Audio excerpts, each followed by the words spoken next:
Hoppa. And if everything is working right, we should be live this time. And today's topic will be about something very interesting, or at least I thought it was amusing to say the least. But we won't start just yet because I kind of want to see some more people join us. Because don't get me wrong, I like it when Ludacris is there. Hey, Michael is there too. Well, I did invite. I was trying to goad him into coming on last night. Yeah. Who? Michael. Ah. I said, get yourself a microphone. He told me he had a very fine microphone. So I said, right, come on. And he said he didn't want to cause problems or something. I said, no, that's exactly what we want you for. And then he goes, oh, is that all you want me for? Is to make fun of me? And I said, well, I do it for myself, so I don't see why not. Warped Reflection is here, so we can start. Of course. I mean, what once the after all, this stream is about the entitlement of women. So it's true that. Yeah, it was really funny that. Yeah. So yeah. Well, we could start. No, you didn't say anything about making fun of me. You said that I was saying we wanted to make fun of you, and I said I make fun of me. Well, we all make fun of everyone here. Yeah, but you know, I'm more than happy to make myself out the idiot I am. Saturday's stream is slightly worse than that, than the Wednesday stream. Wednesday stream tends to be a little bit more serious. Not a lot, but still. What? I didn't want to be... No, I'm not laughing at you. All right. Sorry. I'm not sure whether Michael's being deliberately obtuse or just there's a total language disconnect there. Well, shots are being fired because Warped Reflection is asking whether she should still be entitled to a mother's salary even though her sons are all grown up. So I guess it means that we have to get started with the topic. All right, then. Okay, so... Sorry. Can I just quickly, because I haven't heard anything else about this. Okay, but I just watched a stream. There's a stream that Paul Elam, Tom Golden, and Janice Fiamengo do together regarding men, it's called. And I think they've done 14 of them. And the last one was on something that... what's her name? Actress did Sophie's Choice. My brain's gone dead. You know, the one who everyone says is a great actress. Anyway, so she said something really positive. Okay, Meryl Streep. That's the one, Michael. Thank you, Meryl Streep. And she actually said something really, really positive. She said, I hate this term toxic masculinity. Why women can be bad too. Maybe it should be toxic people. And of course, all the left have gone in response. Well, that's common. Yeah, maybe she is warped. But the point is I'm a firm believer when someone gets something right, you say, I don't care if you're always wrong. Kudos to you for that. Because you have to encourage people saying the right things. And it's like, I just wanted to bring it up because I hadn't heard anything about this. And it was like, good for her, you know. And indeed, Ludicrous Leprechaun, they won't see how it will bite them in the ass. But so far, everything they have done to make life hard for right-wing and alt-right social media has, in event, also harmed themselves. But yeah, those are only collateral damage, so it doesn't really matter. It's kind of stupid, though, that they keep pushing for it. But today's topic, let me start why today's topic will be a thing. People have, in the past, talked about how women should be given a salary because they have children. and they need to raise their children. So obviously that's a lot of work. No one's going to say it's not. Therefore, women need a salary.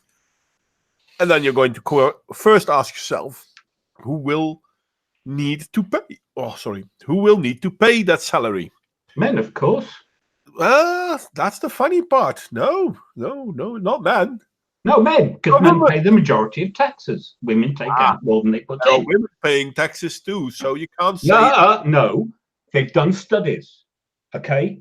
Men pay positively into the taxation system, and women take out of the taxation system. If you are a woman, listen, if you are a woman, are you obligated to pay income tax and property tax? Yes. Then you pay taxes. No, I know. But the point is they've done studies that in the net benefit versus payment, men pay and women take out. Yeah, John, but that's a hashtag not all argument. It's not a hashtag not all.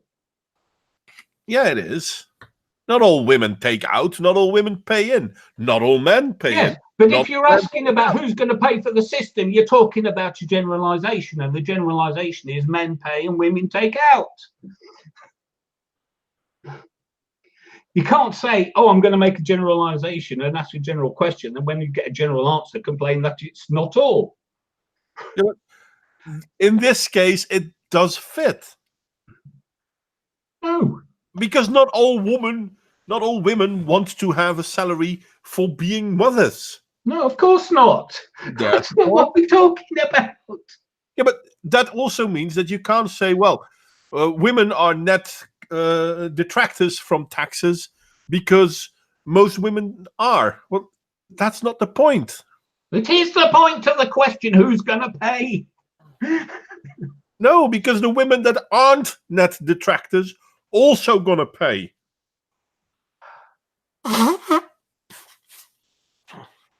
See, there's that. Oh, for goodness sake. No, seriously, though. Yes, seriously, though. Oh, for goodness sake. Look, you can't say who's going to pay, which is a general thing. And then I give a general answer. That's in general. But that general answer is already lacking because there are women... General answers always are, by definition. Then why are you defending it? Because it's correct as a general answer. Women who work pay taxes. Women who are stay-at-home moms don't pay taxes. Yeah. Yes. What proportion of women are stay-at-home moms in this day and age? Well, I don't know. You try to apply reason to something you don't know anything about, St. Clair, because they did a study in New Zealand. And in New Zealand, taken as a whole, the amount of money taken out of welfare by women as a whole was more than they, as women as a whole, put in. So anything that targets specifically women is paid for by people who, by definition, cannot benefit from it because, by definition, they are not women. In New Zealand. That was an example, a case study. Yeah, it stands to reason that this is true for the other Western European, Western society. It's like the majority of healthcare spending goes on women. The majority of all sorts of things goes on women. All the tax, all the government spending on domestic violence goes on women. All the, the point is that when we say government will pay, we mean the citizens. And then you have to look at who's a net contributor and who's a net beneficiary. And if you have something which is clearly gendered, which is to pay mothers, okay, clearly gendered, then it is reasonable to have a gendered approach to who pays. Because if men, in general, who cannot by definition benefit from this, pay more in as a sex than women as a sex, then the men are paying for the women. Why is this? Why is it relevant? Because women, there is a portion of women who are a part of the workforce and a portion of men who are not a part of the workforce. This looks like no other men going to get. This looks to me like I see workers paying non-workers. Yes, that's true. Same. It's the same principle. It's the same principle. But the point is of all the payments but we the have state, workers. We have workers paying specifically female non-workers in this case. Yes. But the point is of all the gendered social benefits, how many go to men? I'll give you a clue. It's a very round number. And how many go to women? Of all the gendered payments out of the social system, how many go to men? None.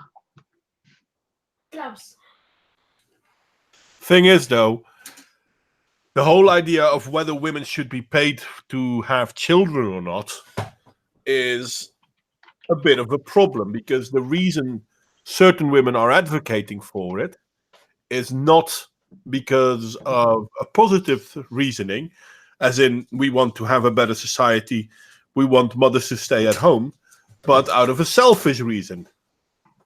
I want to stay home with my child, which makes sense, but I also want to be paid for it, because why the hell not? Now, I'm trying to imagine women in a village society trying this, where all the decisions are made between people who know one another personally. Imagine a woman saying, "I just want to stay home and raise my child, and I want you fellas to pay for it." Yeah, I don't. won't happen. It's sort of it paints a funny picture. Well, this is not something I think that you would find at that level of social organization. No, none of this. It only works at that level of the state we have, when it's all anonymized and heavily bureaucratic. The thing is, though, that most women aren't advocating for this. It's only a group of women that are advocating for this, and we all know what kind of group that is. Yeah, well, they're a minority in the UK. Apparently, only 8% of women identify as feminists. So that's how many. It's a minority in every group you want to find. But funny enough, somehow they drive the narrative, and therefore stories like this keep coming back. I was at a family party sort of thing, and one of my family members was like, "Oh yeah, no, women should be given a salary, not an allowance, a salary for raising children." And I'm like, "Whose child is it?" "Well, it's my child, obviously, but the government is responsible." "Okay, why is the government responsible?"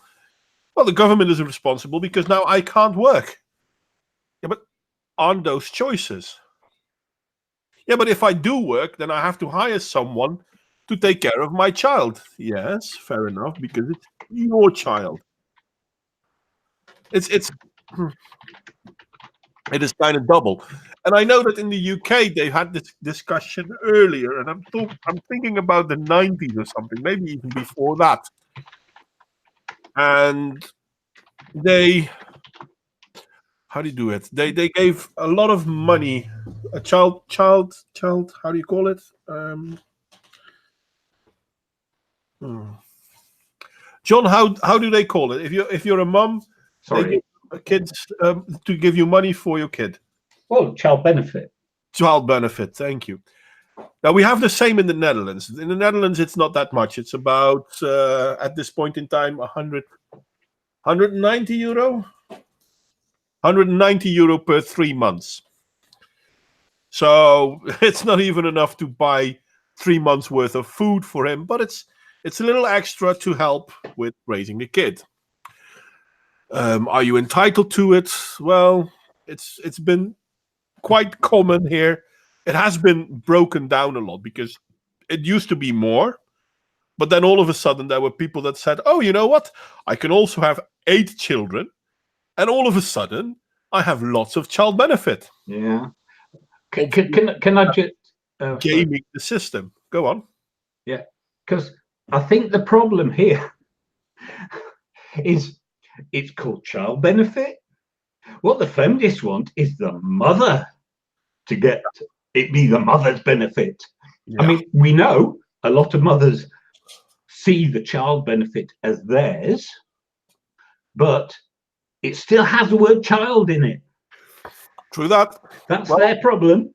And I mean, in the Netherlands, there were certain groups gaming the system by having lots of children, so they got lots of money. So basically, in the Netherlands, they said, you know what?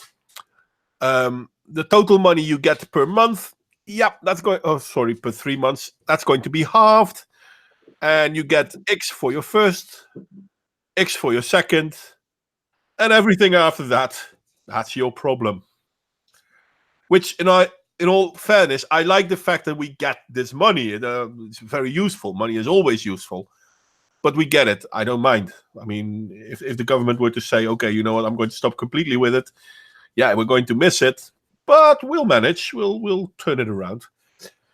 In the UK, however, child benefits were so high that I think between the 90s and now, there's a whole group of women, independently living women with several children, because that was the way to afford life. Do you understand where I'm coming from, John? Do you recognize what I'm saying? Yeah. And in the UK, that at this point in time is still an option. In the Netherlands, no. Did you not read Ludicrous's comment? They've set a cap for 3 children. For 3 children. When did they do that? The Conservatives a couple of years ago. Oh, that's good, though. It's good. I mean, you see, I hear about it in America. You hear all the times, all kinds of figures for women on single mothers on benefit getting huge amounts of money.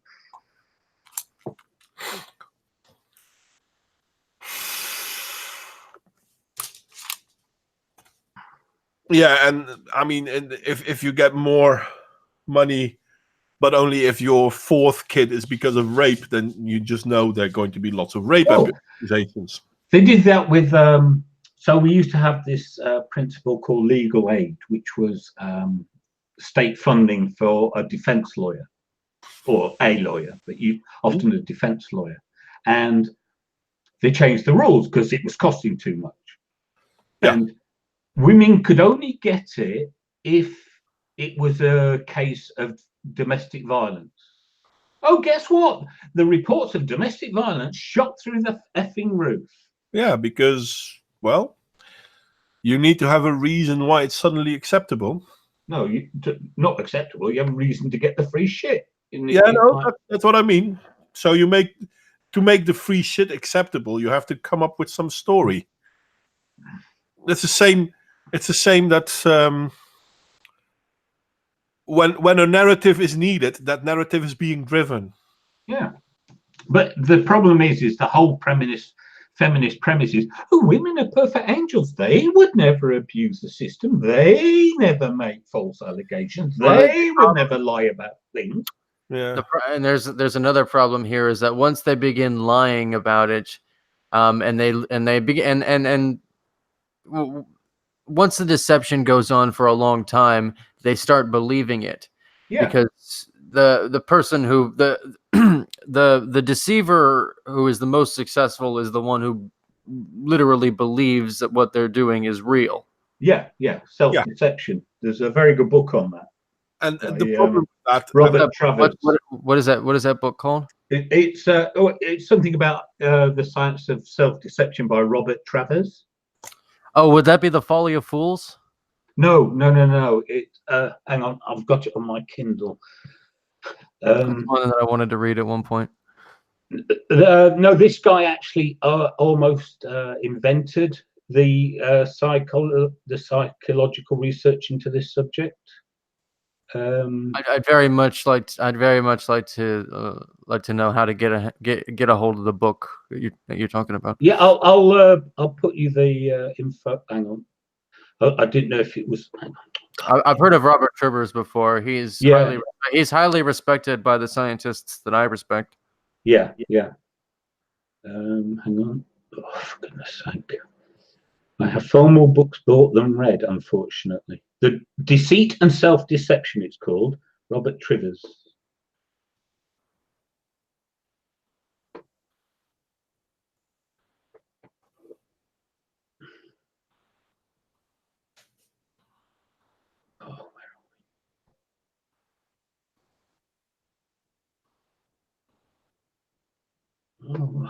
Oh, not read, unread non-fiction. There it is. Yes, deceit and self-deception. Fooling yourself. Let's talk about. We have a gap in the talking here. Yeah, dead air. Let's talk about it a little bit instead of just searching for it. Yeah, because I didn't want to interrupt you guys. I haven't read the book, so I don't know. Sorry, we were both searching for stuff. Yeah. But, yeah. Sorry. John, how much do you know about self-deception? Well, if I could actually get myself to read the bloody books I've bought. Okay, well, in that case, I'm going to go on with what I was planning to do. And that I'm going to start sharing with this article of today's parents. It's an older article. I have older articles linked as well, but it kind of says it all. Celebrity mom Jenny McCarthy suggests SAHMs deserve a salary. SAHMs, I have no idea what that's supposed to mean. Stay at home mums, I assume, makes sense. Hams. Yeah. Well, Hams. Sams. Sams. Yeah. Here's what Canadian parents and our Sam blogger thinks. And obviously Jenny McCarthy is one of them. Let's be honest, how many of us would continue to go to work day after day knowing we were not going to earn a paycheck? I know I wouldn't. And in this one sentence, I have the biggest issue with who they think they're talking to. It's your child. Yeah, no one forced you to have it. And can you seriously say, well, yeah, no, I could go to work, make money, or I could raise my child. Well, fuck my child. I'm going to work. Because then at least I have money. Seriously, is that the mindset of these people? Yep. I mean, you've got to understand they have no concept of responsibility for their own actions. Nothing they do is ever their fault or because they wanted to. And they have why does she have no support from her family? Well, that's another thing of our current society.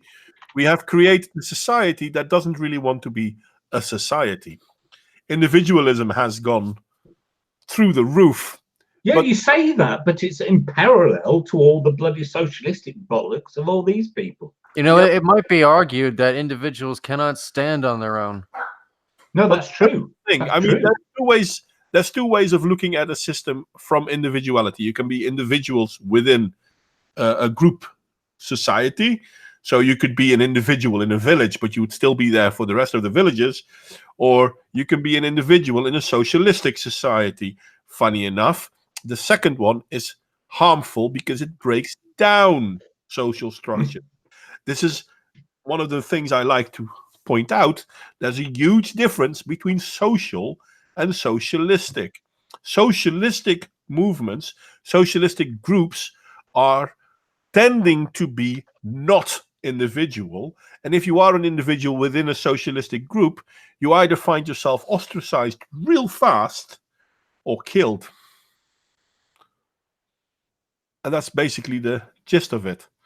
Now, why can in the Western world so many neo-socialists, let's call them that, people like Antifa or even socialistic Democrats, why can they be big? The reason is because our society will take care of them, even though they will not take care of anyone else. Half of the time, not even themselves. Because they are socialist, but not social. And even our capitalistic Western society still has a lot of social influences within our society. Yeah, well, you know, you've heard my argument. Socialism is a byproduct of capitalism. I don't think it's a byproduct. It is. It's a reaction to it. It wouldn't exist without it. Do you think that socialism will exist in in any society where capitalism develops? Well, it's only can exist when there's wealth to covet. Yeah, but that doesn't have to mean that it's a side product of capitalism. It's a So side that means it tends to turn up when expansion and the acquisition of resources begins to slow down. Well, I mean, let's put it like this. I mean, Toxic Threads could explain this much better than me, but she says the root of socialism was Plato's Republic, which was highly egalitarian, well, relatively, if you only count the right people, which all our societies do, to be honest, a highly wealthy, successful, egalitarian society. Sound familiar? No, I've never seen anything like that. No, I'm talking about, does the highly egalitarian, affluent society sound familiar? Yeah, but I don't think that's based on, for example, capitalism or any other wealth acquiring system. No, okay. So what I'm trying to say is that the socialism that emerged after the Industrial Revolution and a while after the Industrial Revolution was a byproduct of and a reaction to that Industrial Revolution, and it was framed in accordance to the wealth created by the Industrial Revolution. Well, Marx even starts off the Communist Manifesto praising capitalism and the wealth it produces. yeah, but I'm not sure. I understand what you're saying, but I'm not sure it's because of capitalism. It's more like we need something to rebel against. Capitalism. No, it's not. There were severe deficiencies. Finish my sentence, mate. You can disagree with me all you want, but let me at least finish my sentence. They started against capitalism, or rather what they saw not so much as capitalism, but as robber barons. No. I mean, it wasn't the industrialization in the UK wasn't really a capitalistic movement. Yeah, because you're saying it wasn't capitalistic. It wasn't a system of commerce with industrial owners funded through share ownership via a stock market. There was a lot of protection going on in England as well. Yes, I'm not disputing that, but no one ever said the capitalist system is pure. That already makes it something else than capitalism. And oh, for goodness sake, no true Scotsman. What? No true Scotsman fallacy. You can't say, oh, well, there was this imperfection, so it wasn't really capitalism. There's a difference between capitalism and a plutocracy. And a plutocracy. Now you're calling it plutocracy. Why are you calling it plutocracy? Well, a plutocracy is a form of capitalism. All capitalisms have the potential to evolve into plutocracies. But it wasn't at the start. Your grasp of time is dreadful, Modwain. You try to conflate things that happened 100 years later with things that happened, like the Communist Manifesto happened in the middle of the 19th century.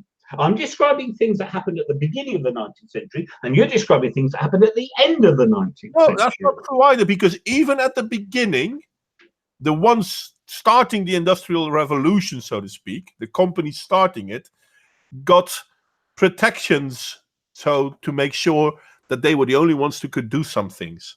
No. Yeah, it's true. No.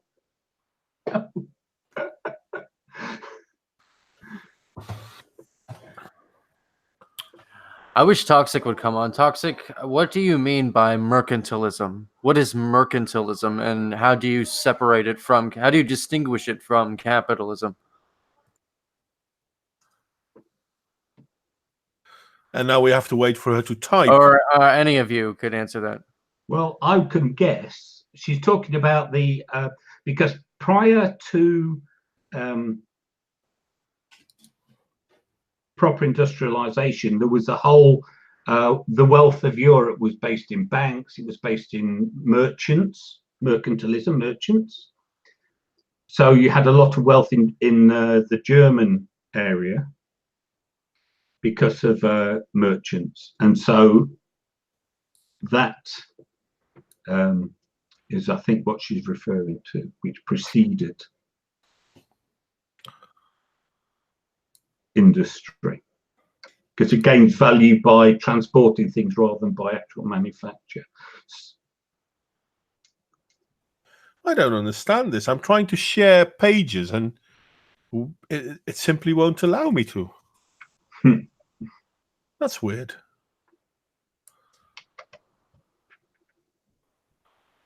Anyway, so I can't share the pages I want to share. That's too bad. No, but the thing is, because we are getting sidetracked, the thing is, what Modwain St. Clair's on at the moment, you need to change that. What do you mean? He means that the Sinclair's image is static on the screen. Really? Yeah. That's weird. It should be. I mean, according to that what's showing in the Hangout screen isn't what's showing on the YouTube thingy. Yeah, you must have clicked on me in Hangouts. No. You need to. No, I think what it is, I saw it buffering. I think it might have frozen over YouTube. The image, because YouTube's been really shitty. Yeah. The last couple of days apparently had some problems. Okay, I'm sorry, because according to Hangout, I'm broadcasting, so the image should be me. Yeah. I'm trying to share a screen, and it won't even share it. But it won't even share it in the Hangout. So I'm sorry, good people. No visual aid for this one. So let's go back to the topic, though. I mean, whether we agree whether socialism and capitalism are connected the way that they are or not, I disagree with John. John disagrees with me. Fair enough. That's not the main issue, though. The main issue is, should our society pay women to have children? And what we saw in the UK, and in all fairness, we've seen the same in America, actually, is that if you pay women for their children, they will see government as the father. Because government is now the main provider in these families. This is detrimental to any society, to be honest, because we do realize that children born in a one-parent household kind of start to, how do you call this, break apart real fast. They usually fail in society. Any different words you want to use? Sorry, I'm laughing at Michael Keller in the chat. Modwain's House of Fun sounds like a freak show or a BDSM house. How BDSM? Freak show? Yeah, sure, but how BDSM? Well, yeah, well, it's an insight into his mind. Oh, right. Well, okay. Anywho, so we saw in the UK and in America that if you give too much benefits to women for raising children, it actually damages the traditional family unit, and because of that, society at large. How do I know the Swiss? I'm sorry, I missed the joke there, Ludicrous. The BDSM. Michael Keller's right. a Swiss. Oh, okay, yeah, because he's yeah. See, people have used their political units and their socio-political units to group themselves up into artificial families, which give support to one another. But that's kind of the problem with what socialism does. It creates the idea of a unit, whilst at the same time pitching everyone within that unit against each other. This is, for example, what we saw in communistic countries like China, Russia. As opposed to capitalistic societies where selfish people cooperate together because they are selfish. Yeah, because there's gain for everyone. But in socialistic, they turn against each other because there's gain in that. Funny enough, the aim of the game is gain. Do I get forward? But unfortunately, it seems that a lot of the parents nowadays don't recognize what it means to be a parent. Now, there is a theory about that. It's called the R and K selection. And you have R and K selection species, just to be sure that people realize humans are a K selection strategy when it comes to raising their offspring. But more and more people are behaving in an R selection sort of way. Am I going to be accused of being alt-right? Yeah, could you talk about RK selection? What? I mean, I understand It's a joke. It's a joke. I know. It's a comment. It's a joke. No, but I understand that I'm right. No, I know you. I'm just saying. It's like just talking about RK selection will get you branded as alt-right, is all I'm saying. It's a joke.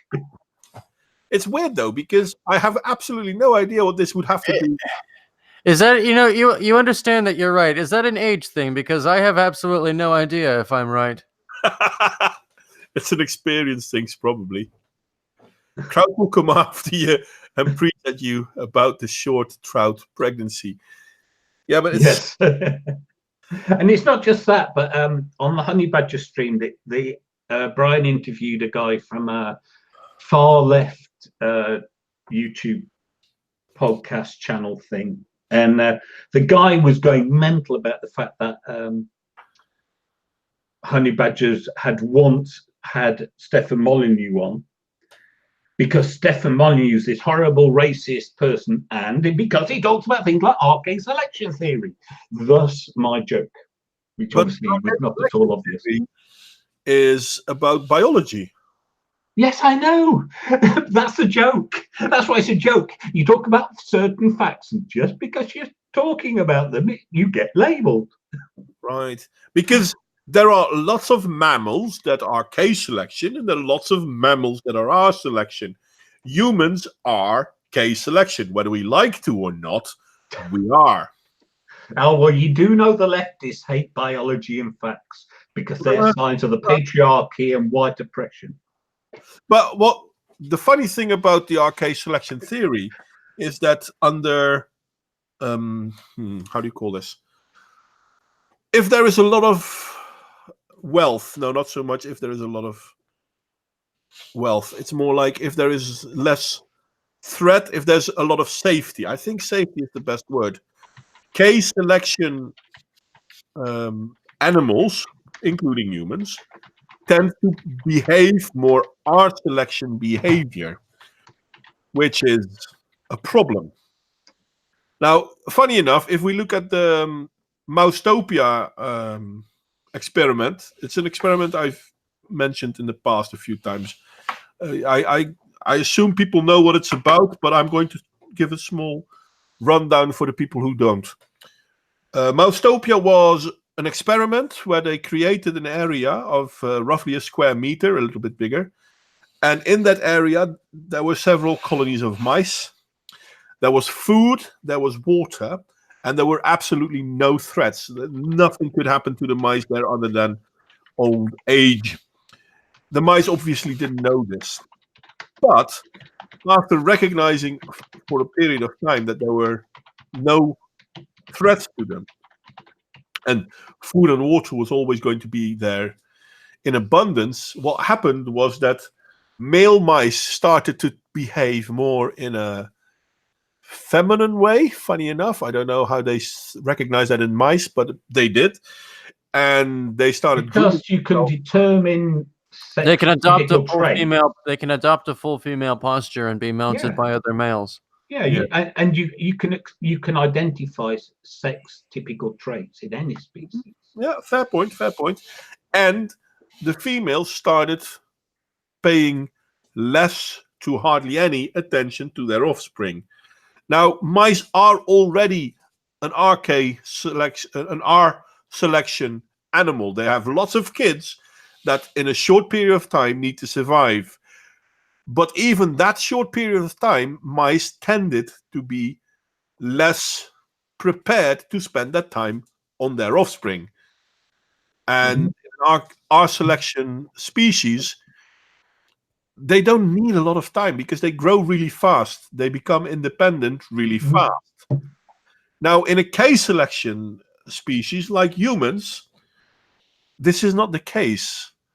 Our children need at least 12 to 18 years to mature. And what some never do. Some never do. Fair point. Fair They point. become SJWs, dye their hair pink, make themselves deliberately ugly, inside and out. But the problem is that what we are seeing is that we are still case selected, but we are exhibiting behavior that's negative towards our own offspring.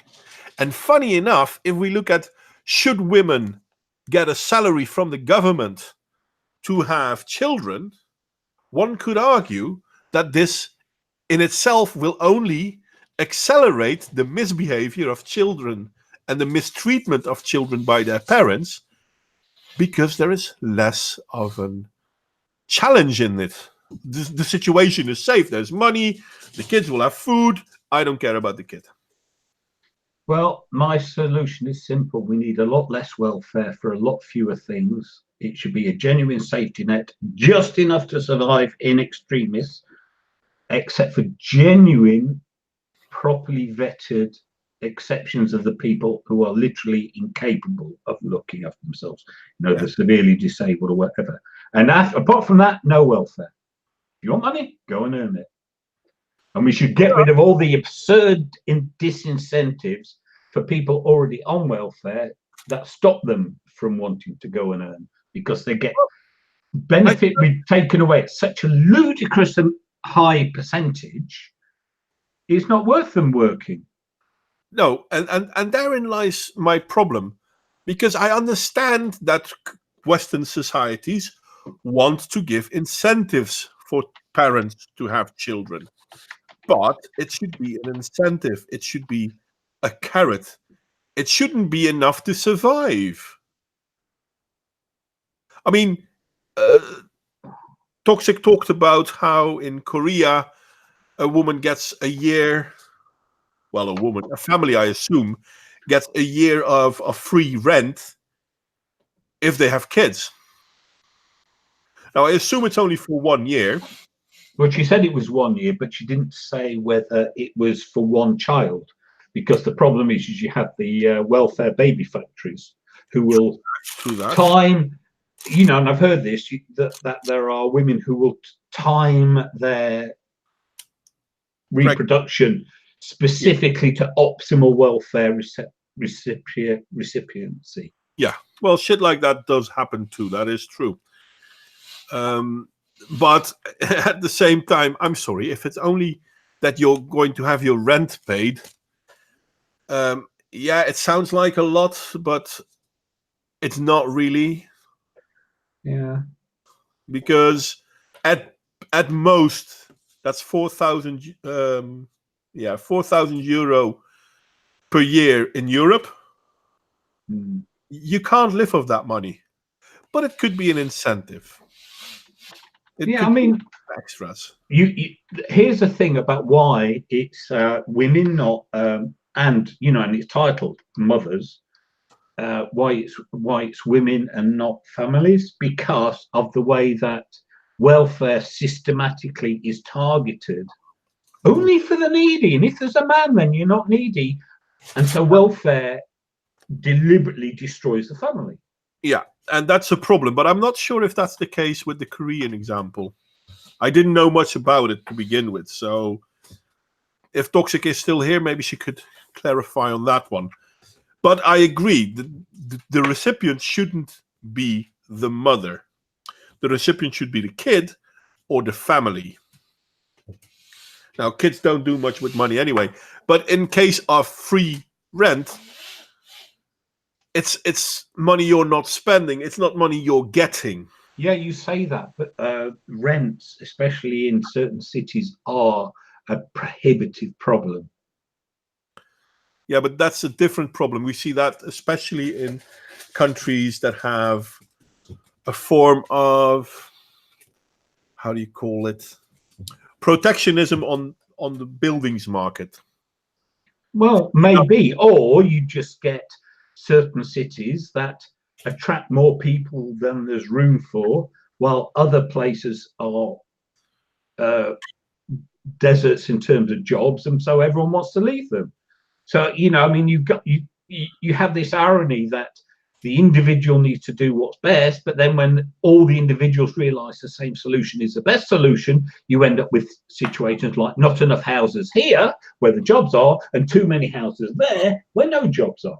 Well, if I look at the Netherlands, because in the Netherlands they've always been talking about how there are too little houses, and I actually, when I was about 18 years old, I worked for a social housing company. And at that time, I actually believed that there was a housing problem in the Netherlands.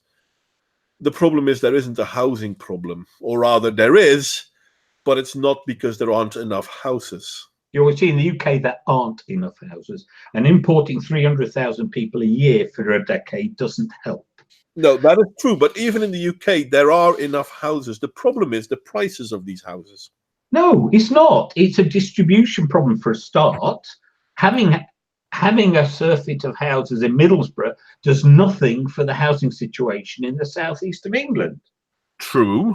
And that's, but the other thing is if you incentivize parenthood by paying rent, you distort the housing market. Because at the end of the day, the money ends up going to the landlords. Not really. Yes, it does, because it's an inflation. True, but it's only for 1 year and only for one. No. I know it doesn't matter, but that's not how it works. So at the same time, it's not an inflation for the house lord, because whether you have a child or not, he's going to get his money anyway. No, that's not what I'm saying. No, that's not what I'm saying. That's then not what I'm saying. I'm saying, okay, the big problem, one of the two major problems cited for the UK is with immigration is it pushes up rent. More people pushing for a property. So if you are in a situation where people are competing for properties and the government suddenly is paying for a proportion of those rents, it can push up the level of rent. No, that's inflationary. Yeah, I understand what you're saying, but that's not what's going to happen, because you're only going to pay for 1 year. And I mean, if you go into a house, for example, I'm going to rent a house today. Yeah, I don't have a kid yet. I'm going to pay X rent. And if someone comes in and will pay more because they've got a baby and the government's paying the rent, but that's not how the landlord can raise the price. This is what happens. No, it's called listen, a market. A landlord can't simply raise the price. There are laws about that. That is a presumption. You are making a presumption that the laws everywhere are the same, and they are not. I'm not saying the laws are everywhere the same, but if you are renting a house, even in the UK, if you're renting a house, your landlord can't suddenly say, oh, you know what? I'm going to top it off with another 15%. I didn't talk about that, but there is a turnover, and the new rents go up and up and up. Yeah, but that's only if you're going to move. You're looking at the individual again. I'm looking at the market. The market won't act like that because it's only for 1 year. It's not a big enough incentive for people to start paying huge amounts of rent. And people are not going to move into a house just because they're going to get a baby within 3 months. And then after they got the baby, they're going to leave in a year's time because they can't pay the rent. Sorry, you don't know how economics works, markets work. Well, I'm sorry, mate, but on this case, I do know how the economics work. No, you don't. Yeah, I do. How it works. The price pressures work, but in the housing market by the available money. It's why in the UK there is a constant trend of massively rising house values, irrespective of any economic change to underpin those values, because it is all based on what people will pay. No, the main reason why the massive house prices are going up, this is in the UK, this is in the Netherlands, this is, funny enough, still in Ireland, even though they have lots of empty houses there, is because there are so many people and they still start believing the story that there's a house shortage. And when you can claim... And when that's not why when you can claim there's a house shortage, you can drive up the prices and people will pay it because they feel they have to, because they're the lucky ones to get a house. That's not how it works. Price is not driven up because someone gets a little bit of extra. It is. Honestly. Okay, so I had these friends back in the 1980s. Yeah. And they wanted a house. And what happened was this. At the time, there was a rule, because they weren't married, they could get a double tax break. Each could separately get at the time, there was a tax thing for your mortgage. So you've got an extra tax allowance for your mortgage. And if you were two single people, you got 2 lots of tax allowance. And the government announced that it was going to end this in a year. And they spent a year trying like mad to buy a property. And every time they went for a property, every time they thought they had a property and had agreed a price, somebody came in and bid more, and the price went up and up and up. And the house prices went up because people would pay more, literally. And why would people pay more? Because to get the house, you bid more than the people you're competing with. And in a rising market, that's what happens. And why did they bid more? To get the house. And why would they get that house? Why wouldn't they say, you know what, I'm not going to bid more, I'm going for a different house? Because it's happening across the whole market. No, it's not. It's because people are being told there's a shortage of houses. No, it's not. No, it's not. It's not. They are being houses told. are actually being removed from the market to make sure that there is a bigger demand. Oh my God! What supply. Fantasy world do you live in? No. No, actually, this, as I said, I used to work in this field. It's a long time ago, I'll grant you that, but I used to work in this field. They actually keep claiming there's a shortage of houses, even though there isn't. I'm not talking about any claims of a shortage. I'm talking about people who just wanted a house. They'd find a house, it was advertised for sale. They'd go along, and then they would bid for it. And they would say, oh, yes, we're going to buy this house. And then they said, oh, no, they've rung up and said somebody's put in a higher offer. No one was saying anything about a shortage of houses. Never got mentioned. No, because Ludicrous kind of said, in Ireland, an AMA took out a lot of property from the market, paid for by the Irish government. And therein lies the problem. Yeah, but that's there. I'm talking about what happened in the UK under the Conservative government that was taking houses out of the public sector and into the private sector, not the other way around.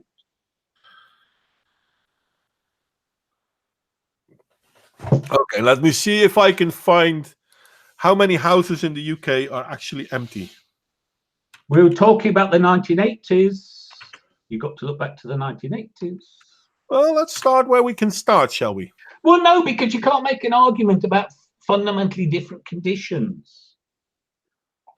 I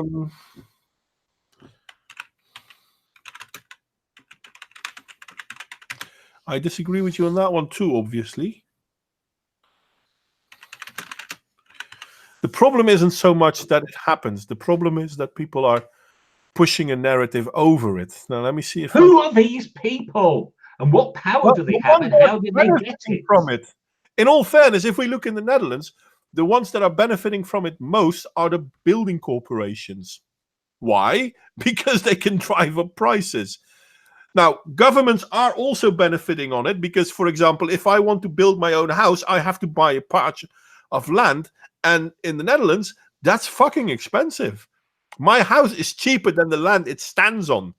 But they can't raise that anymore because the house is already built. But if I were to buy this piece of land, then, yeah, I can't afford this house anymore. Funny enough.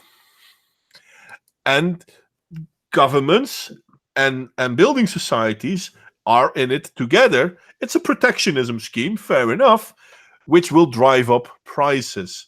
It's not based on how much people can pay, it's how much they can ask.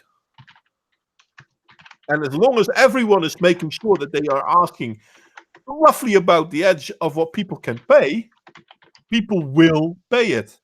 Now, what they also noticed in the Netherlands is that people can't, for example, pay certain taxes anymore. So they create tax helps, tax benefits.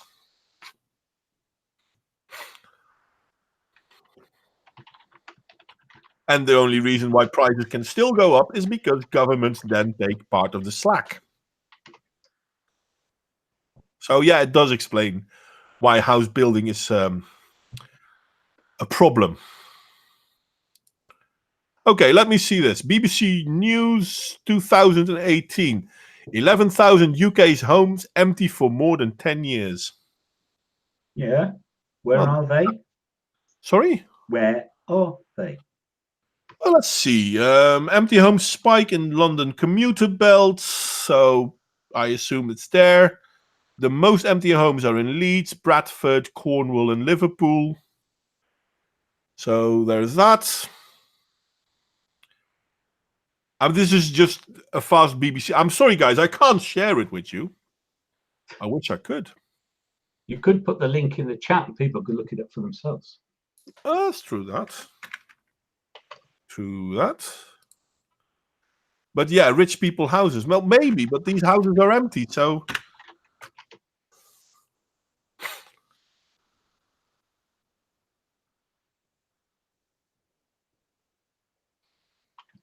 Yeah, but there's a house and a house. If the house is a mansion or the house is a second home, because there's a whole separate issue with second homes. It doesn't matter. It does matter. No, because if a house is big enough, you can make two houses off of it. That's what they did with the house I'm owning now. No, you can, but doesn't mean they will or want to. Yeah, but that's something else. I'm not saying they have to. I'm not saying they want to. I'm saying they can. And therein lies the main problem. Because we can pretend nothing happens, but there is a reason stuff does happen. For example, did you know how many office buildings are empty? But office buildings being empty has been a scam here in the UK for decades. Yeah, but you're not allowed to transform these office buildings into living places, which you can because they do have electricity, they do have water and plumbing, so you can make them into livable areas. Oh, well, you see, it's a different bucket. Sorry? It's a different bucket. It comes under a different part of government and under different rules and different... There's not enough living room. No, I know. So it's but I'm saying you've got different departments of government and they don't join up and they don't cooperate. Is what I'm saying. Yeah, but then it's not because of how do you call it? Yeah, see you later, Michael. Because we are going back and forth on the wrong topic. So the question remains, or not so much the question remains, whether women should be paid for... Oh, thank God, yes. Yeah, I'm sorry. So the question remains, should women be paid for raising children? And the thing is, I think raising children is very important. I really do. Who needs to pay them? Well, the government. Okay, if the government needs to pay the raising of children, who does the government need to pay towards?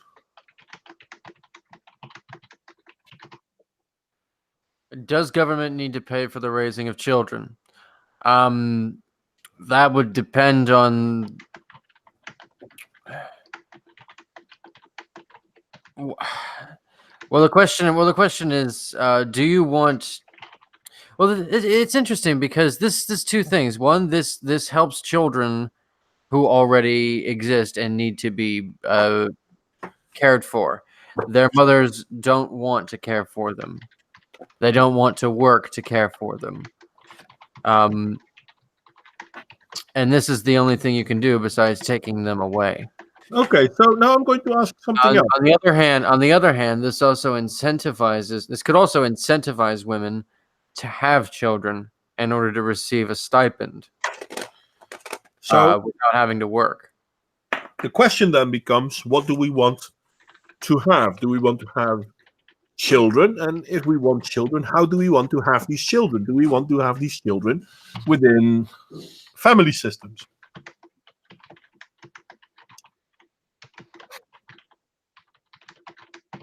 No one answers? Okay. I think. Could you restate the question a little bit?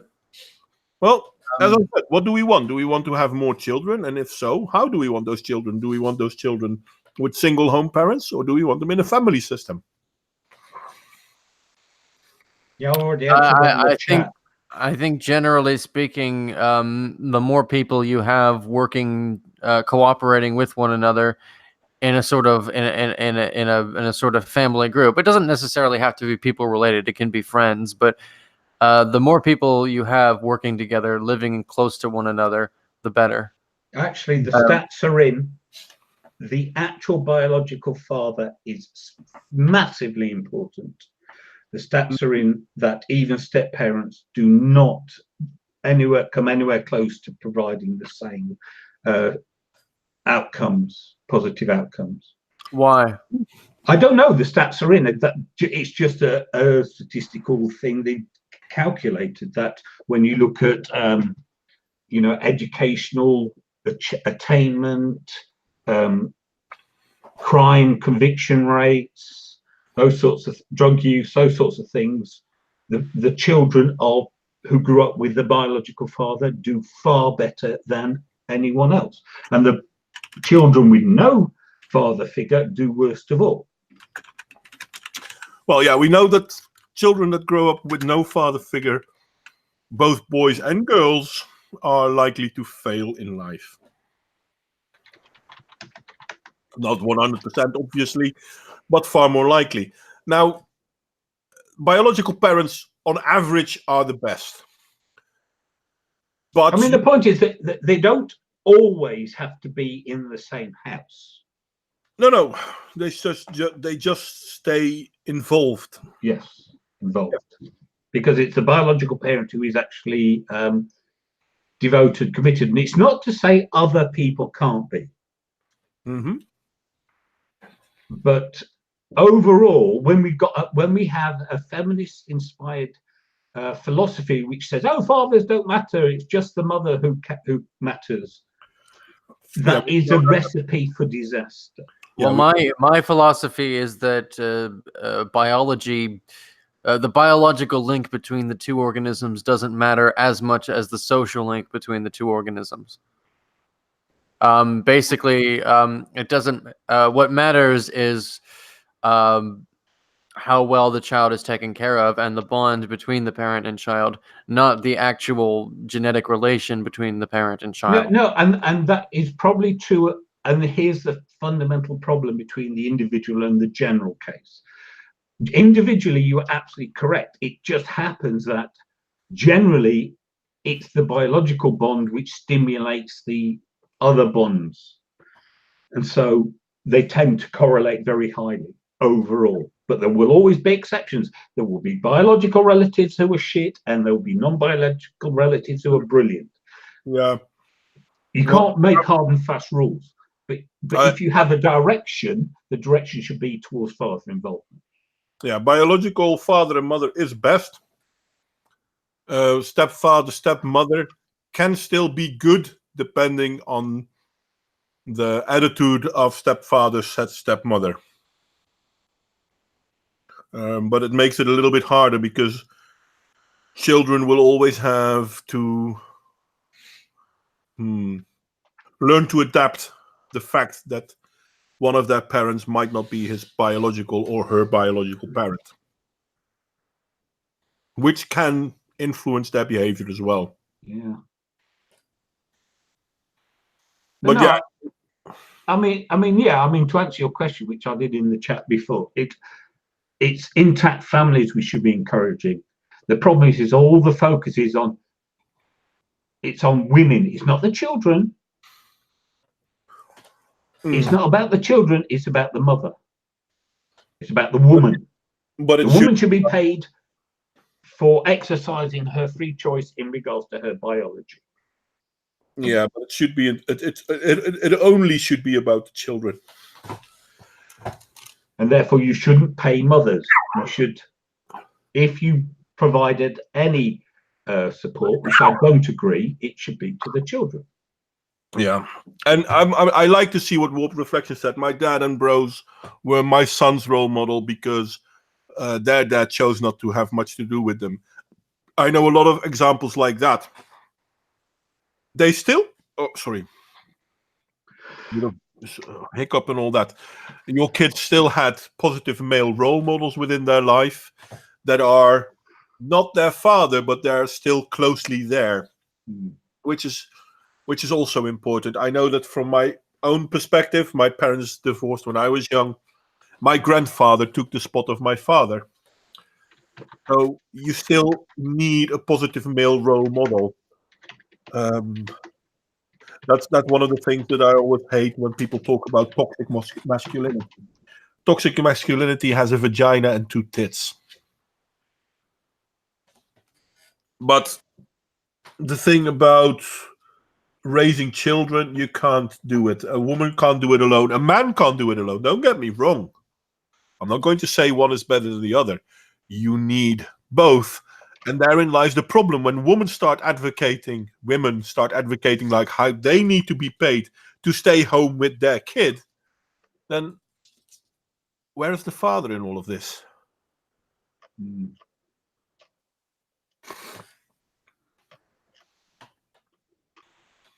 But in order to, unfortunately, due to hypergamy, in order for women to find men and an attractive option, again, in general, there are always differences. We need to resolve what's happening with men in the labour market and education, because if men can't support themselves, then they're certainly not going to appeal to a woman to have a family. I am sorry, by the way, guys. I need a fast bio break. I'll be right back.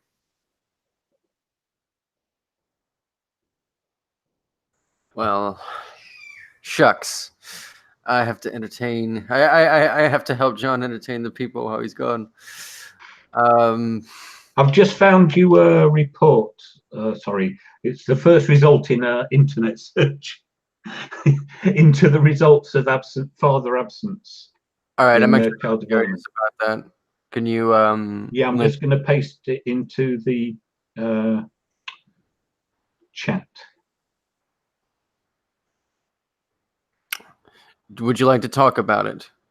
Well, I haven't read the report, so I literally just searched about it. But you see, the problem is, as a men's rights person, these are the sorts of issues that are talked about a lot, because feminism demonizes fathers, and they blame men for being absent rather than, not necessarily women per se, but the culture created by the welfare system, such that women benefit massively on welfare if there's no father involved. This started in the 1960s with something introduced by Lyndon B. Johnson, apparently. And since then, we have seen the massive rise in fatherlessness, especially in the black community in the United States, largely as a result of this welfare policy. And I can understand why that policy would have been instituted for, oh, well, we don't want to give benefit unless it's necessary. It's just they clearly didn't think it through the nanosecond that, oh, hang on, if we incentivize women to not have a man about, they won't, because that's what we heard, that women get rid of the men, whether they want to be involved or not. I can tell you what little I know about how human societies can evolve naturally. For most of human history, we existed in hunter-gatherer bands of between 5 and 80 people. Chimpanzees and gorillas also live in bands. Typically bands are informal, egalitarian. They also tend to be related. Everybody gathers. Some people hunt based on individual skills. Yeah, and they tend to be related, don't they? Usually on they all male line.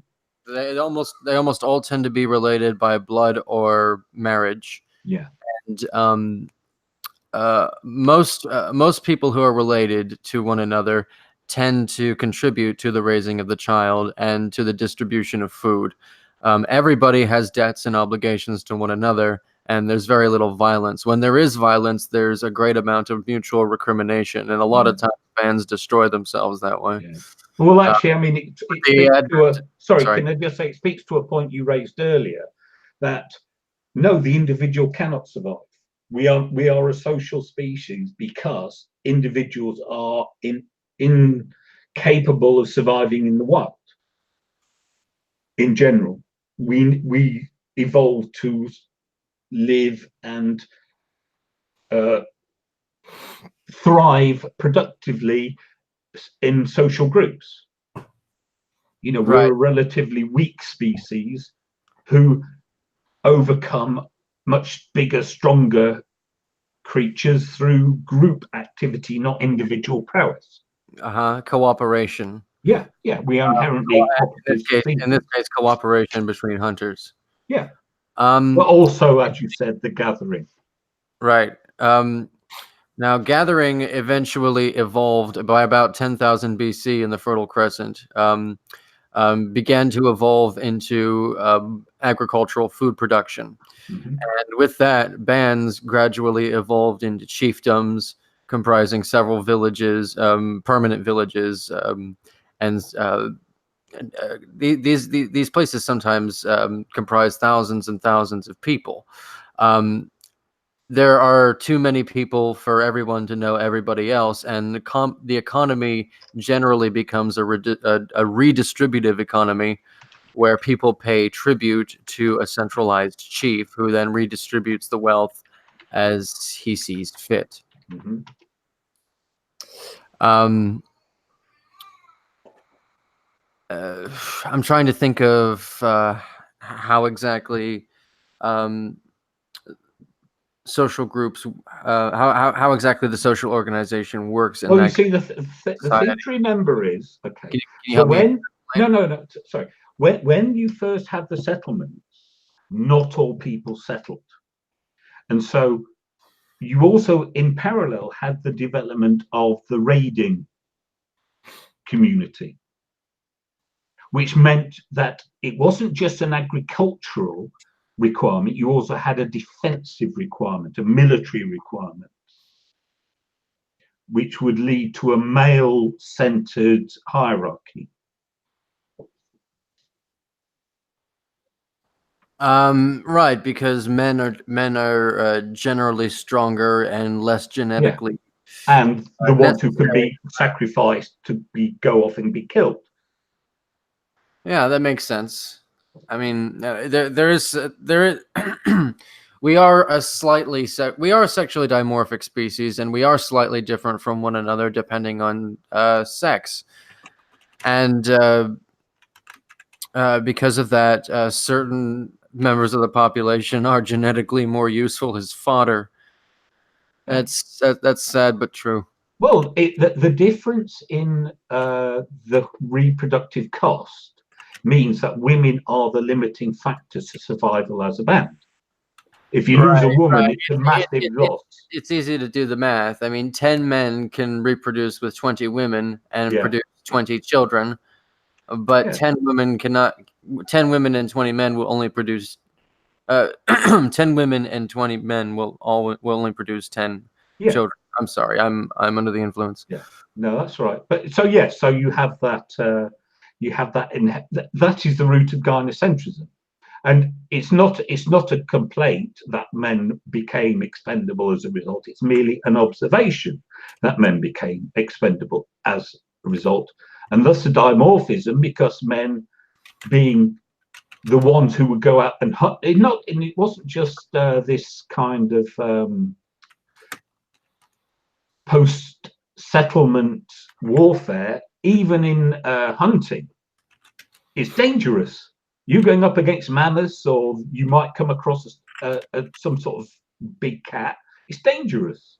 There is greater evidence for egalitarian hunting, particularly in modern hunter-gatherer societies, than in chiefdoms. Chiefdoms generally tend to be more sexually dominated by men. There is a gradient between bands and chiefdoms. Some people create the artificial. Some people create artificial categories in between, but generally speaking, I forget what my point was. No, I do concede that point. I'm just saying that in general, the sorts of skills men have compared to women are better at than women map well onto the skills of hunting. All right, that's right. Men and women do both hunt in modern hunter-gatherer societies. Generally speaking, they're hunting things that are much smaller than mammoths. And when prey is much larger or much further away, you do see that men will do all of the hunting more often. Yeah, I mean, there's a. Sorry, I wasn't trying to argue with you. I was trying. No, I know. I saw this very interesting documentary. There's a modern. I think they're one of the Tanzania or somewhere, one of the Maasai tribes, or that sort of area. And what happens is they're hit by drought. And so what happens is they have a winter area, which is where the family lives. And when the dry season comes on, the father takes the sons who are old enough and they take the herd off hundreds of miles away to where there's water. And so the mother stays at home with the girls and the small children, and the father goes off with the elder sons. And they're apart for months on end. Though ironically, it's probably better where the men go because there's water and there are severe health risks because of the drought conditions and the lack of food, because the food's just gone off with the men. but you see this where there's a large separation, it's the men who will go. Does that make sense? Yeah, I do understand that. I just found it very interesting because that's still happening now in that area of Africa. I don't know much about Africa. I know more about New Guinea and the Amazon. Well, you know, this was just one particular documentary I saw, but I just found it fascinating because at the end of the day, no one had it easier. It's one of these things. Oh, women want to oppress women. No one ever had it easier. It's just that you get sexually divergent work expectations in extremis when it's necessary.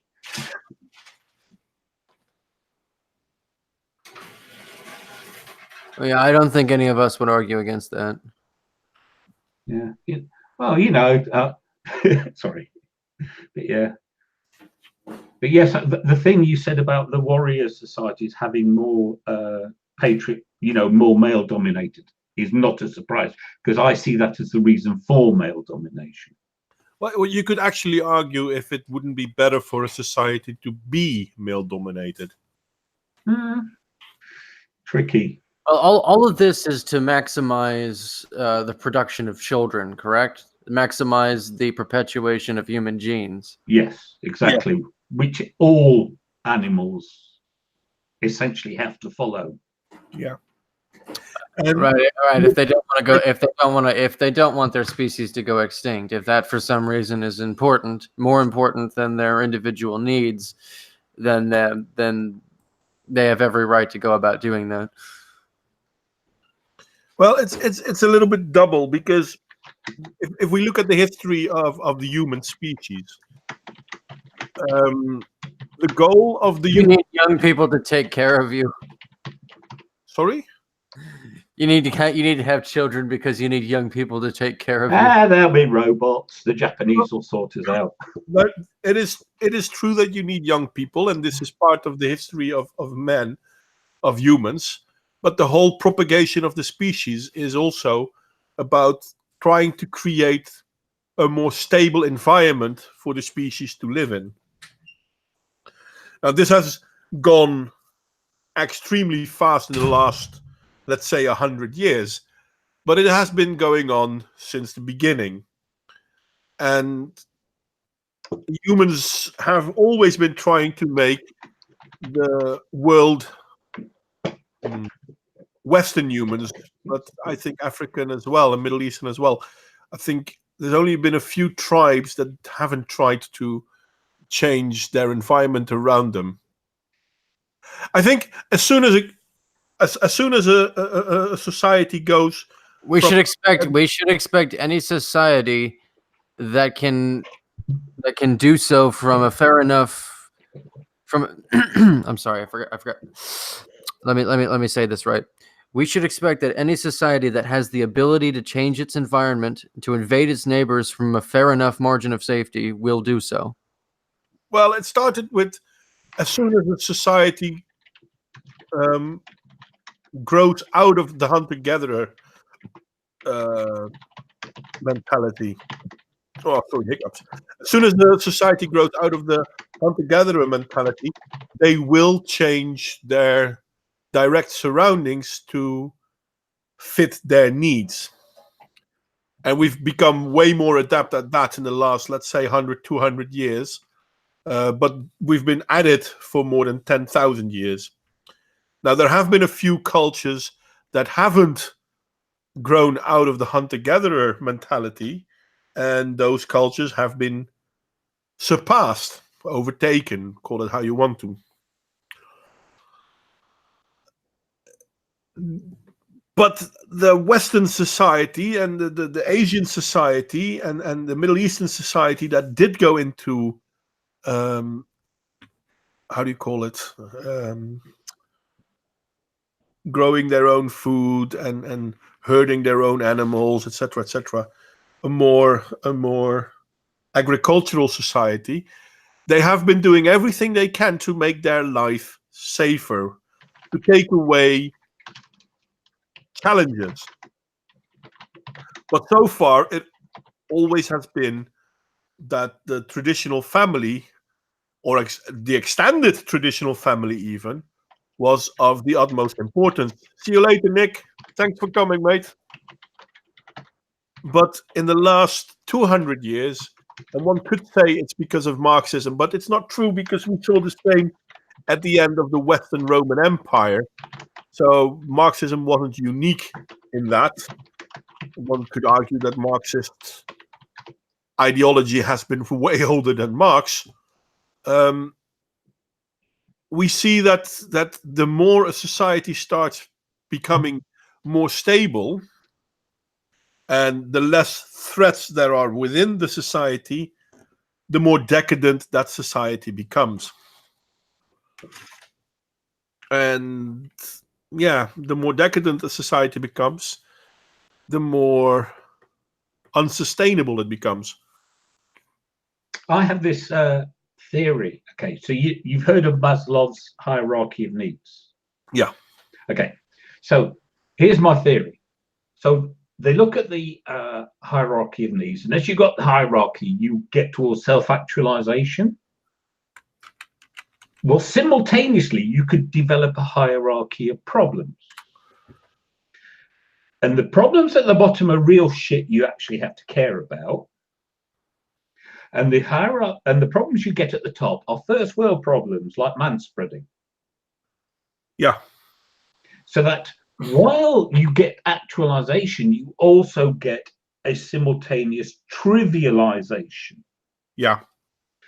And so we look at the positive side. Oh, you can actualize, but because we don't recognize the negative, the trivialization, and then you end up with all this pathetic shit.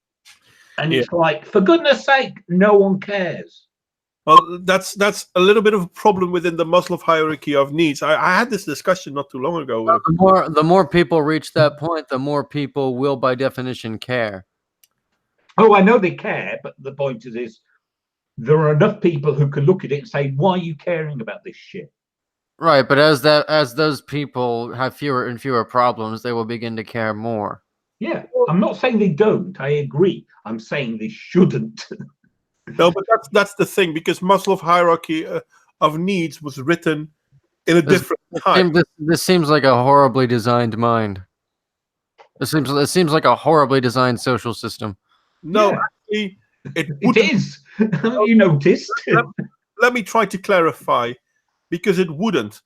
But Maslow's hierarchy of need is written in that time frame.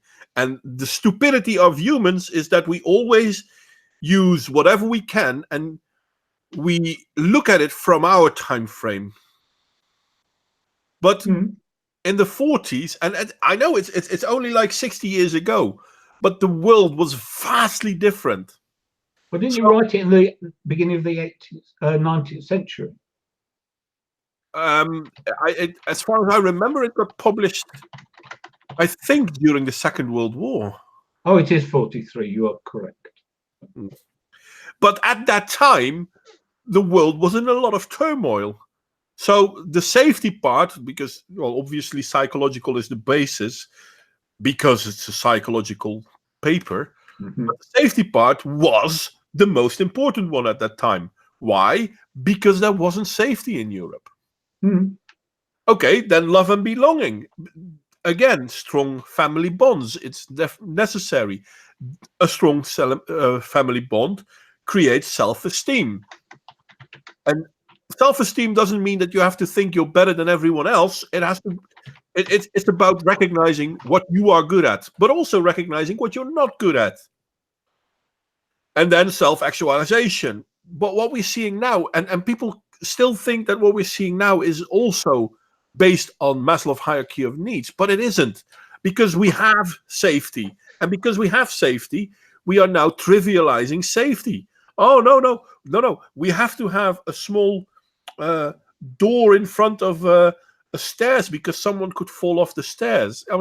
But we went with stairs for like thousands of years without people dying constantly on stairs. Yeah, but we need to create safeties. Okay.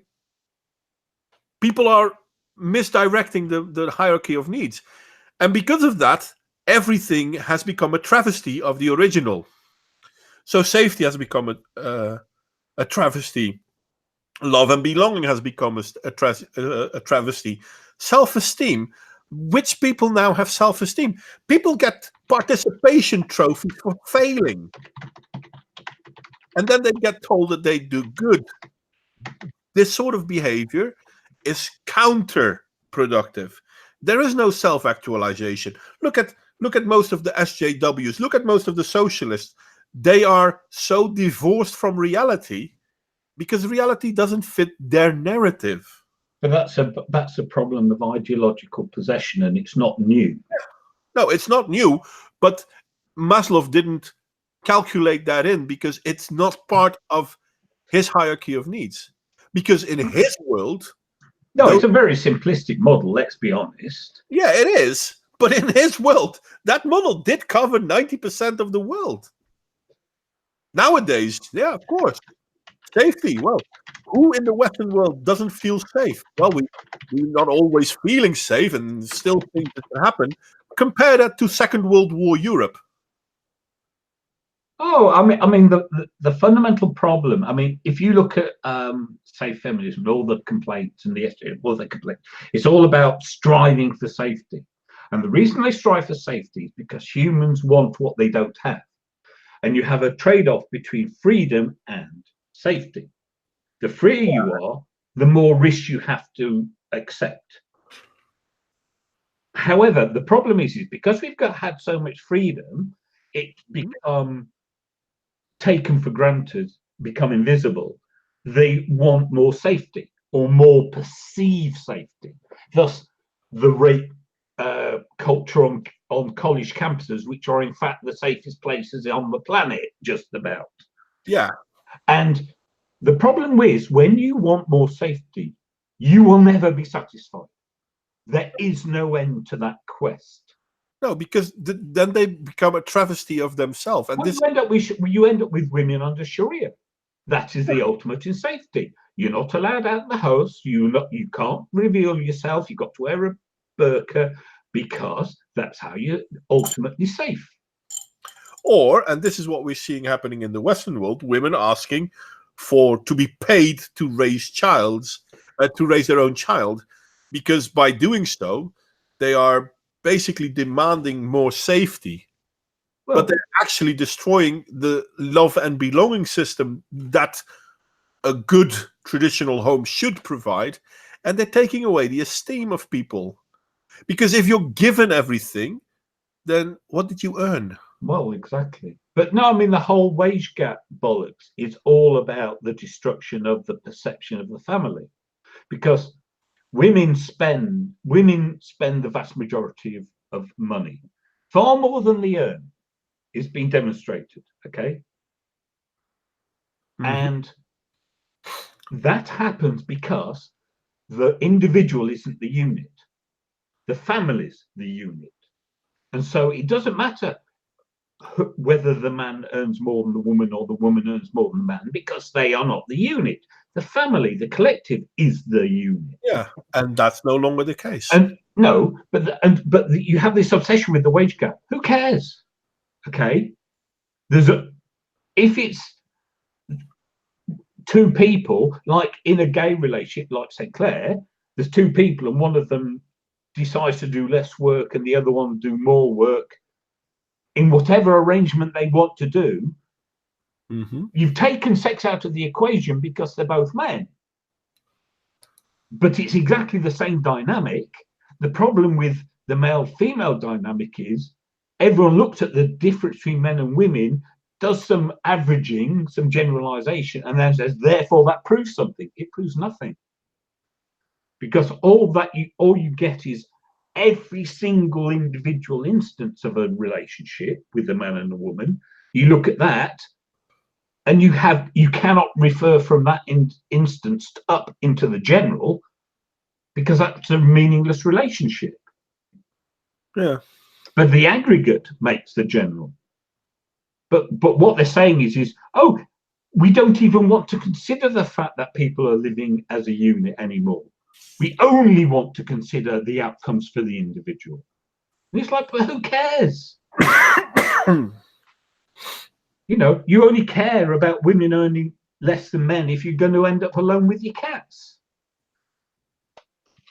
And therein lies the problem. And worse, statistically, you'll do better than an equivalent man in that situation. Because single women who've never had families, who've never had children, earn more than single men. Yeah, that is true. So it's a nonsense. There isn't any legitimate foundation for any of it. Mm-hmm. But it's a narrative. It's all to do with the narrative. And therein lies somewhat of the problem. And the more that narrative is being driven, the more stupid things they're going to ask. Oh, no, the government needs to pay me because I'm a woman and I'm raising my child. Yeah, but why are you alone? Well, obviously, because the government supported my female independence and my single home household. Children shouldn't be in a single parent household. Yeah, it shows you how they perceive the world. Mm-hmm. The fact that they call, but the point is this: all these demands are extreme examples of entitlement. Yeah. Oh, I'm sorry. To ask for something for handouts is to feel entitled, and it makes you wonder why they are allowed to do so. Well, not allowed. That's not the point. The point is at the same time as saying, "Oh, women are always oppressed. Women have no power," but it's only or majoritively the women who are entitled to demand free shit. Mm-hmm. Yeah. But evolutionarily, it makes perfect sense, because in evolutionary terms, the woman, especially when she was giving looking after babies and things, or was pregnant, was vulnerable and needed protection and needed to be able to demand stuff for her welfare. So from an evolutionary point of view, you can understand why that would develop. The problem is we live in post-evolutionary times in terms of the environment, and then where that kind of behavior and attitude is bollocks, basically. Well, that's part of the problem that we're seeing now, because I wouldn't say we live post evolutionary, but we are living in and this is indeed I can't remember, someone quoted it a moment ago, good times make weak men. Yeah, that was LOL. Yeah, which is true. And this is kind of the problem of our current society. We've created a society where strong men are considered negative. The only men that are more or less around a lot could be considered weak men, which in event will damage our society. Why? Because weak men tend to stand down. And the more a society goes into philanthropism, I think philanthropism is a good word, right? Well, philanthropy. Philanthropy, thank you. The more a society goes into philanthropy, the more it damages itself. Mm. Now, don't get me wrong, there are good reasons to be philanthropic. There are good reasons to help your fellow men. But you should always be careful in how much. Yeah. It should always be emergency. Yeah. An emergency minimum. Yeah. And now we've gotten a society where one group of people will actually demand aid over everyone else within that same society because they are victims. Because vagina. Well, no, because vagina. It's not just women, though. I'm not saying women do it. Feminists do it. But the reason they do it is because vagina. No, but it's not just feminists, because there is also a group of people that demand because of their sexuality, or that demand because of their ethnical heritage, or demand because they come from a different country. It doesn't matter what the background of the demanding is. The problem is that it exists. And it exists because of good intentions a long time ago. Yeah. Distorting. We all know that good intentions are the highway to hell. Well, yeah. A highway to hell. Therein lies the problem. And we really need to step down. I mean, you really need to say, you know what? I want to help you. Yeah. Here is a brush. We have to switch away from monetary solutions. Well, but this is, for example, why I'm okay with the North Korean thing when they talk. Doesn't sound very cash money of you. Sorry, what did you say? I said that doesn't sound very cash money of you. No, don't give people cash. No, definitely not. Because sorry, that's a meme that went around a little while ago. Sorry, I'm old. Please excuse me not knowing what memes are. Well, I don't think I've seen that meme. I don't think you would. It wasn't in the. I don't think it got seen by the regular community. I'm not one of those either. I'm more a recluse. Oh, so are these people. Yeah, but reclusive on the other side. What, wouldn't it have been HN then? Reclusive on the other side sounds like a great rock song. But we've come, for example, we've come into a society now. Everyone who doesn't know yet, St. Clair is gay. I should hope they noticed after I mentioned it a little while ago. Yeah, well, I'm just going to make sure that people know for sure. We've in the Western world, we've created a society that accepted people for being gay. We're not the first society to have done that. This has happened in history. Oh, the ancient Greeks were very keen. Well, not just homosexuality is generally accepted in hunter-gatherer societies. Well, but it was accepted in a lot of society, not just hunter-gatherers. It was also during the age of cities and all that, homosexuality wasn't an innate problem. It became an innate problem because of certain religious fundamentals. But the idea of homosexuality in itself isn't the problem. But some of the behavioral tendencies we see now because of the LGBTQ thing have nothing to do with homosexuality. They have to do with debauchery. Debauchery has always been a problem. Yeah.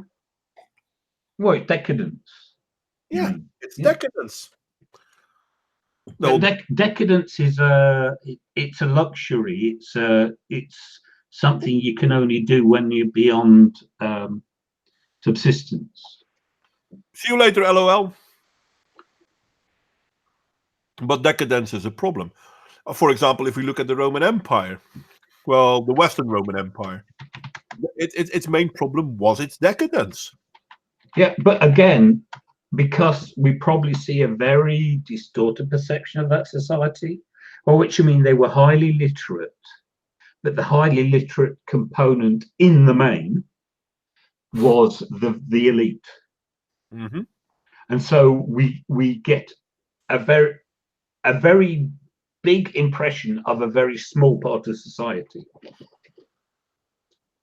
Well, there is that. I'm sorry to hear that, Toxic, but they'll make a man of him in about 16 to 18 years from now. Let's hope the world is safe still.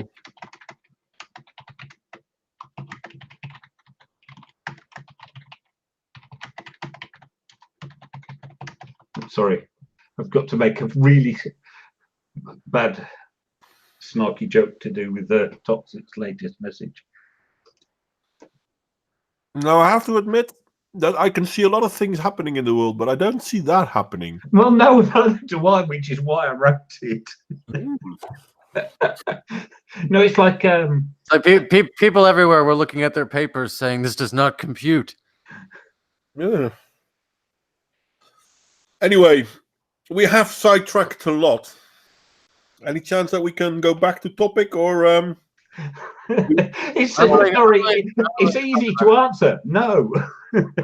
Well, I mean, it really is once you talk about all the history and the structure of the problem, it's just a yes or no question. Yeah, and it's a really dumb. It's a really dumb. And I know you don't think it is, but I think it's a socialistic attitude to think that you just pay women for being mothers. Yeah. Because it's just devoiding payment from work. You know, even people who, you know, work in our massive state bureaucracies do something, are there, are present. But this isn't for anything at all. There is no oversight, there is no supervision. It's just because of a fact. Yeah. Well, my family was kind of pissed because it happened. For those who missed the beginning, this topic came up at a family meeting, and I was like, "No, seriously, this is no." And then people basically said I was disrespectful to the one that brought it up. Disrespectful? Because you disagreed. Towards me. You were disrespectful for having a contrary opinion. That's how it works, isn't it? Well, I mean, makes you realize how well these people are balanced. Let me call it that. Anyway, I think most of it has been said then. Anything else we want to talk about? We could talk about the insanity of the inequalities of military service, given that all of feminism claims to want equality and yet is oddly silent on obligations to the state. Well, yeah, there is that. Well, no, because they're demanding free shit, right? Hmm. Oh, you should pay mothers. Okay, so what are you doing for it? Well, what obligations are you satisfying? in the Netherlands, not too long ago, they were talking about instead of military service, social service. I think the Germans do something similar. Real Ravenworry here might be able to answer that. So you could opt either to go for the military or to do social work, or something in society, not social work, but something within society. Clean up litter. Well, clean up litter, sweep the floors. Maybe that's a British problem, not less a German one. Oh, trust me, Germany is... well, it probably used to be tidy. Now it has all those immigrants. Yeah, let me put it like this. London isn't the only city that isn't based on its ethnicity anymore.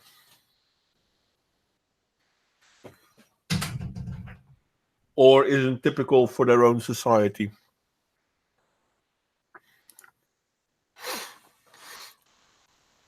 I couldn't be in the fire service. Ludicrous Lepton says you could do the I couldn't do the fire service. I haven't got the physique to. I would never pass a physical. Yeah, neither would I. Yeah, but stuff like that. I mean, there's probably other things. I mean, I worked for the fire service for 4 years in an office doing paperwork. Well, I have the utmost respect for the men and women who actually were firefighters. There's always going to need... there's always going to be a need for pencil pushers. No, I don't use a pencil. That's so 20th century. Well, you're still using one of them old computers then. You don't have one of those where you can, with the pencil thingy and... Well, I am talking at the beginning of the century when they didn't have touch interfaces on general computers outside of Die Hard. Oh, all right then. But yeah, we can call it quits then. Sure. It was a bit of a messy one, but it was still an interesting one. Modwain wants to support the ARC B refugees. Yeah, the ARC B, that's from Hitchhiker's Guide to the Galaxy. The ARC B was the middle arc of the Gulf of Fringe, involving all the telephone sanitizers, hairdressers, television commercial directors, and so forth. The one that crashed on the supercomputer to answer the question. That is now known as Earth. Yes. Also known as Earth, right? Yes. the joke being is those are our ancestors. Those are our ancestors, useless people. Well, in some societies, you would consider that to be a very apt analogy. Yeah.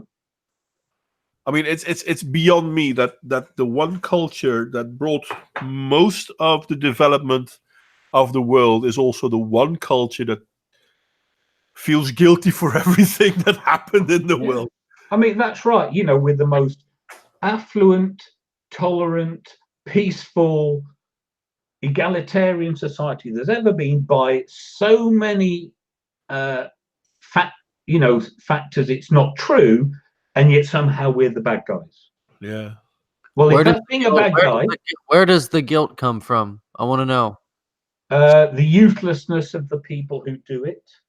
Well, yeah, that too. You know, it's like you've got all these unproductive people who go through higher education, rack up massive debts, and never learn to do anything of actual value. And so how do they assuage their self-knowledge of uselessness and parasitism with the human urge to be altruistic? Homosexuality and dysphoria. So they want to be good to other people, but the problem is they can't be good to other people. So all they can do is devise ways where they can claim to be good to other people. But to do that, you need a bad guy. And thus the madness that are modern grievance studies. It's really no. It's really. Hey, sorry, somebody walked in the door. Well, I hope they opened it first. Very funny. I thought so. Anyway, you guys were talking. Go on. I was getting on about something, but I forget what it was. Well, you were just wondering why so many people in the West have such a downer on the West. Right. I'm curious about. I was curious about where the guilt came from, and you said being educated well enough to understand that everything that you do, there's really no such thing as hardcore altruism. Everything that you do is ultimately selfish, no matter how much you want it. Oh yes. Oh no, it is. But there's an urge to be of use. Okay, and there is social value in being seen, not in being of use, but to be seen to be of use. It only has to be a pretense. And you you're getting a little bit into identity and identity. Well, no, I mean, you look at their behavior. It seems to me like look at their behavior. What we're talking about is people want to be a valid. People want to be validated. People want to be a part of the group and social status, and to be a successful part of the group, and whatever kind of social status is massive. You see, here's a problem. Human psychology varies massively. You get individualists who have a low interest in social values, and you get the sorts of people inclined to collectivism and authoritarianism who are massively into the social standing. Thus, you see the people who are inclined to authoritarianism virtue signaling like mad because they have to be seen to feel that they are perceived as good people. What they do is irrelevant. It's how people think of them. I think people should be judged not by what they say they believe, but by the effects of their actions. Of course, you do, but they don't, because not everyone's the same. There are different social dynamics across different types of people. We are not all the same. We, in fact, can be very different as a species, which is part of the problem, because most people go through life at some subconscious level trying to assume everyone's exactly the same as them, even if they can consciously admit that people differ. Which is why people will see something and interpret it a particular way, and then they'll get really mad that you understand it differently. The reason is because to them it's obvious how it is, and the fact that you see it differently is a deficiency of yours, and that explains their vitriol. You're a racist for saying, you know, all people are the same, or something like that. Mm-hmm. And it's all to do with the fact that inherently people whose minds work a particular way and are very keyed up on social capital will think it's all about what you say. You know, there are what you sayers and there are the what you doers, and probably a lot of people in between. But to simplify, you got these two camps, and the SJWs are the what you says, and the anti-SJWs are the what you do's. To put it very, very, very, very, very simplistically. The double standard in it is quite big, though. I mean, yeah, but it's not the double standard. It's the fact that they cannot recognize it's a double standard. See, this is the problem. We don't understand how they see the world. They don't understand how we see the world. They attack us for not seeing the world like them, and we, to an extent, as you just did, attack them for not seeing the world how we see the world. It is not a question of being right or wrong. It's a question of having different cognitive processes.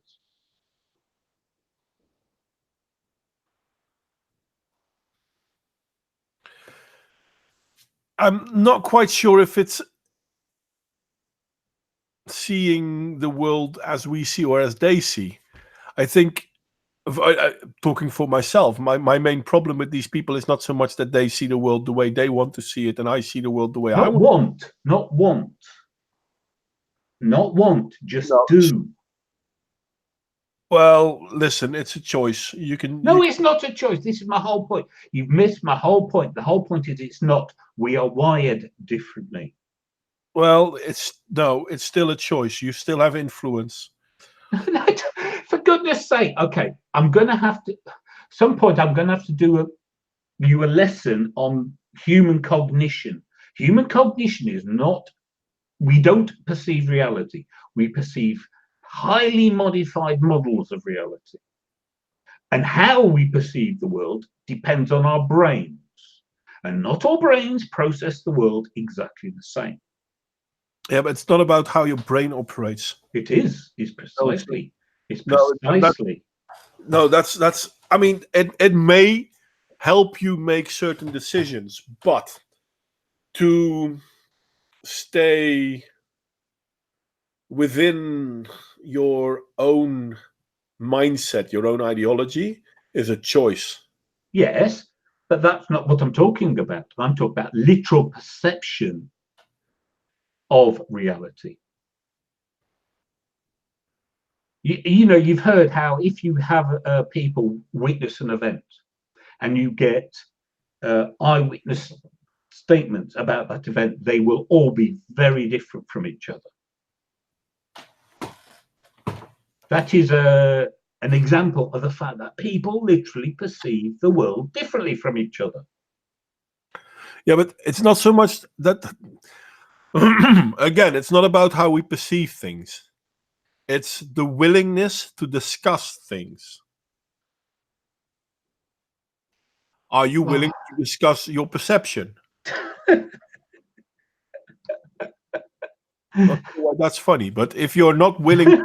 Sorry, it's just... No, okay, I'm talking way back before you get to that level. 10 levels below that in the human brain. You get up, you see something, you see a story on the news, and you don't just see the words, you are interpreting it and understanding it within the framework of your perception of reality. That's not important, though. That is everything, because they perceive reality differently. It doesn't matter how you perceive it. The question is, are you willing to discuss your perception? But that's a later step. No, it's not. Oh, for goodness sake. No, it's not. It's upside down. Yes, it is. We literally are not talking about the same subject right now, so it's not productive. Okay. But before you can say whether someone is stuck in their echo chamber or not... I'm not talking about echo chambers. Who talked about echo chambers? I'm just merely mentioning it. You can say it whatever way you want it. But that's nothing to do with my point. The problem is not that people have certain perceptions. The problem is if they are unwilling. No, not perception as in understanding. Perception as in, if I pinch me, I perceive I've been pinched. It's a sensation. It's not a perception in the conceptual sense, it's perception in the literal sense. So when I say perceive the world, I mean literally see, hear, smell, touch the world. It doesn't matter. And the point is if you go through the world and what your brain tells you you are experiencing is different from what somebody beside you, their brain tells them they are experiencing. That's not the issue. Okay, so this is my point. To me, that is the issue. It becomes an issue when people are unwilling to discuss it. No, I'm talking about how you can divide people up into different types because we perceive the world differently. That was literally my point. And you're saying, but it matters whether they talk about it. That's irrelevant to whether there are different types of people. No, it does, though, because if they're willing to talk about their different perceptions, they are of a different sort than those who do not. And that difference is bigger than the difference who perceive different. No, it's not. Trust me. Yeah, it is. No, it's not. Trust me. The ways people differ in their perceptions is massive. But the problem is that most people go through life thinking that everyone perceives reality in exactly the same way they do. And because it's not true, you end up with this huge disconnect when people who genuinely are seeing the world differently and thus are reacting differently to what those differences in perception, and then it's like, oh, but I saw this, that person hasn't seen this, therefore that's a bad person who's being dishonest, as opposed to that's somebody who's literally understood what they've seen totally differently. Sorry. Well, we are going back and forth, but St. Clair, you still have anything you want to say? No, I don't think so.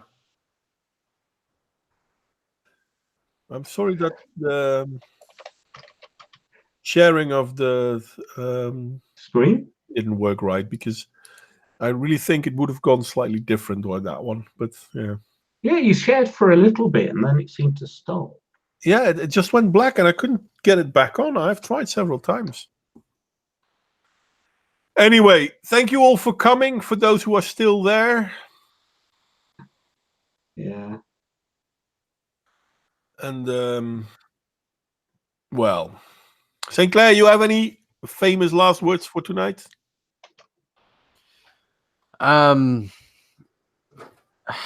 No, I got nothing. I apologize. I have nothing. I'm a loser. Sorry, 1 second. Modwain, Warp Reflections comment. Cheers, guys. Have a good night, chatteroonies. Thank you. It's right. I mentioned the word to him earlier, Warp Reflection, and Modwain accused me of being the person who invented the word, and I'd read it from you. Fair point. Could it be a situation of independent reinvention? No. I'd read her use the word, and I liked it, and I reused it. Okay, so it is idea diffusion. Yeah. But it's a highly typical derivation of a term in our sort of age as a British person. Does that make sense?